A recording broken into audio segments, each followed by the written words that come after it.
I don't know if anybody out there can relate, but like I have a hard time with life sometimes. Right. Sometimes it's great, but a lot of times for me it's really hard. And no matter how I'm feeling, like I always find myself like struggling with certain patterns of behavior. I find myself like stuck in like the same thing that keeps repeating over and over again. And I'm just like, how am I in this? And it's that moment where you're in it and then you kind of separate yourself from that situation and you look at it and you see it for what it is. And you're able to then do something about it. Like you've now broken out of that circle, that cycle.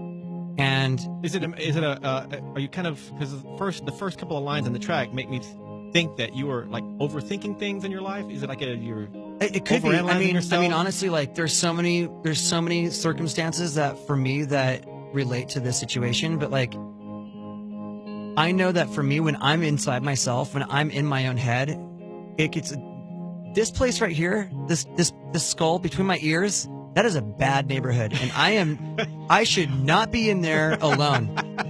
I can't be in there by myself. What are you talking about? It's insane. It's crazy in here.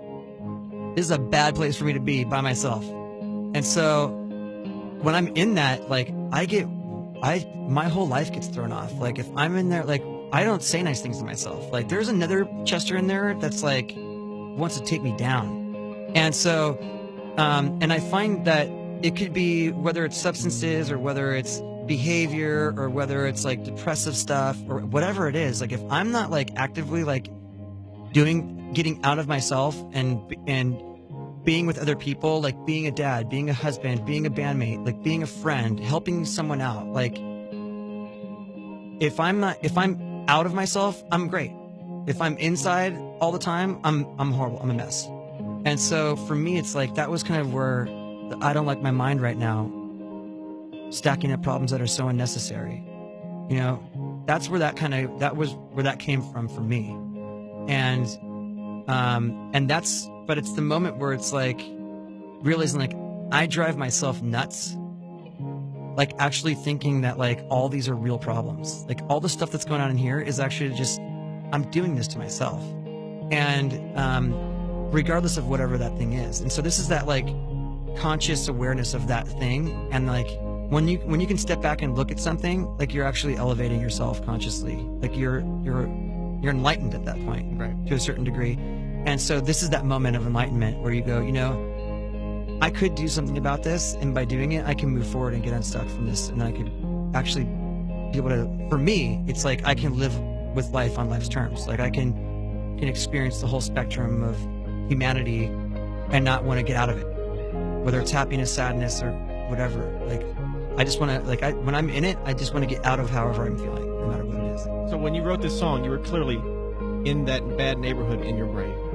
This time last year, I was a mess, like a total wreck, you know? And like, I think for a lot of people, they think like if you're successful, like all of a sudden, like you get like you get like some card in the mail that says like, you're going to be totally satisfied and happy for the rest of your life. It doesn't happen like that. Like life for me happens the way it always, the only difference is I'm in Linkin Park. Like what goes on inside my head, it's always been this way for me. So when I'm not working on that, like my life gets messy. And that's kind of how the inspiration for all these songs came from, conversations about life and what was going on as friends, as husbands, as fathers, as, you know, whatever, business partners. Like we were all talking about what was going on in all aspects of our lives at certain times throughout the process of this record. And we realized like, man, we've all gone through like some really crazy stuff, and we don't need to find the source of inspiration. Like, what's this record about? Like, this is our life. You know, we always have written about our lives, and like, that should just be enough. We don't need to find some new thing. Like, life is always throwing these like curveballs at you, whether they're good or bad. Like it just happens. And eventually what I found is, especially with the bad stuff, because that's the stuff that I kind of that's the stuff that sticks to me a little bit more, coming out at the other side and being like, man, I'm a better person because of that. Or I'm more compassionate because of that. Or, you know, I feel like I understand people or humanity a little bit differently because I've been through some pretty crazy stuff. And that's a positive. So finding the positive in all these things, that's what we always try to do, but we still talk about the feelings we had going through all these different circumstances.